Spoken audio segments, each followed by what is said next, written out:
हाल ही में उच्चतम न्यायालय द्वारा पैतृक संपत्ति में महिलाओं के अधिकार संबंधी एक जजमेंट आया है। इस वीडियो में हम उसी के बारे में डिस्कस करेंगे और जानेंगे क्या पहले चीज़ें थी और क्या अब बदली हैं।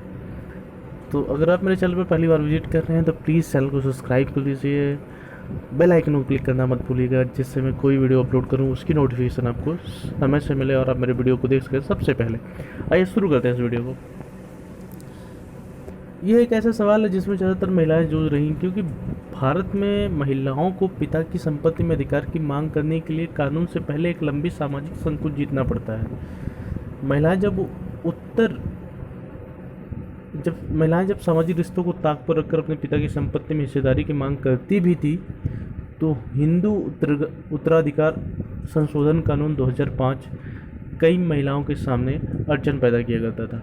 वजह यह थी कि कानून पास होने के बाद कई स्तर पर यह सवाल खड़ा हुआ कि क्या ये कानून रेट्रोस्पेक्टिवली यानी बीते हुए समय से लागू होगा, यानी क्या इस कानून के तहत वो महिलाएं भी पैतृक संपत्ति की मांग कर सकती हैं जिनके पिता कानून संशोधन के वक्त जिंदा नहीं थे।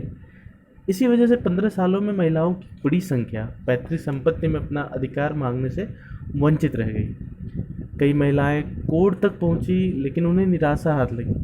वहीं दनम्मा बनाम अमर मामले में कोर्ट ने महिलाओं के हक में फैसला दिया। अब कोर्ट कहता क्या है? जस्टिस अरुण मिश्रा की अध्यक्षता वाली बेंच ने कहा कि एक हिंदू महिला को पैतृक संपत्ति में संयुक्त उत्तराधिकारी होने का अधिकार जन्म से मिलता है। कोर्ट ने यह भी कहा कि इस अधिकार पर यह शर्त लागू नहीं होती है कि साल 2005 में हिंदू उत्तराधिकार कानून में संशोधन के वक्त अधिकार मांगने वाली महिला के पिता जीवित थे या नहीं। यह फैसला संयुक्त हिंदू परिवारों के साथ बौद्ध, सिख, जैन, आर्य और ब्रह्म समुदाय पर भी लागू होगा। इस फैसले के तहत वे महिलाएं भी अपने पिता की संपत्ति में अधिकार की मांग कर सकती हैं जिनके पिता 9 सितंबर 2005 से पहले निधन हो चुका है। अब तक क्या होता था? साल 2005 में हिंदू उत्तराधिकार कानून में संशोधन करके व्यवस्था की गई थी कि महिलाओं को पिता की संपत्ति में बराबर का अधिकार मिलना चाहिए। लेकिन जब महिलाओं की ओर से अधिकारों की मांग की गई तो मामले कोर्ट पहुंचे, और कोर्ट पहुंचकर भी महिलाओं के हक में फैसले नहीं हुए। हाई कोर्ट से लेकर सुप्रीम कोर्ट ने इस मसले पर फैसले दिए और इन फैसलों में काफ़ी विरोधाभास देखा गया। साल 2015 में प्रकाश बनाम फुलवती केस में 2 जजों की बेंच ने स्पष्ट रूप से कहा कि अगर पिता की मौत हिंदू उत्तराधिकार संशोधन कानून के 9 सितंबर 2005 के पास होने से पहले हो गई है तो बेटी को पिता की संपत्ति में कोई अधिकार नहीं मिलेगा। लेकिन इसके बाद साल 2018 में दनम्मा बनाम अमर मामले में 2 जजों की एक अन्य बेंच ने अपने फैसले में कहा कि भले ही पिता की मौत कानून लागू होने के बाद हुई हो, तब भी बेटी को पिता की संपत्ति में बराबर का अधिकार मिलना चाहिए। ये 2 फैक्ट हैं।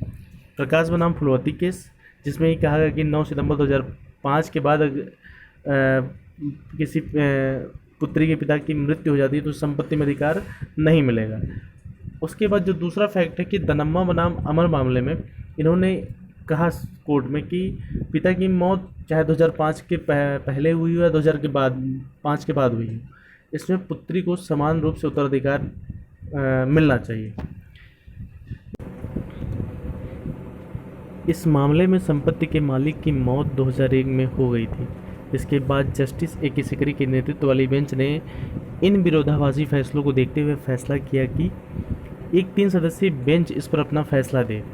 और अब जस्टिस अरुण मिश्रा, जस्टिस अब्दुल नज़ीर और जस्टिस एम.आर. शाह ने इस मसले पर यह फैसला सुनाकर महिलाओं के सामने खड़े उस सवाल को हल कर दिया है कि उन्हें पिता की संपत्ति या देवताओं में कितनी हिस्सेदारी हासिल है।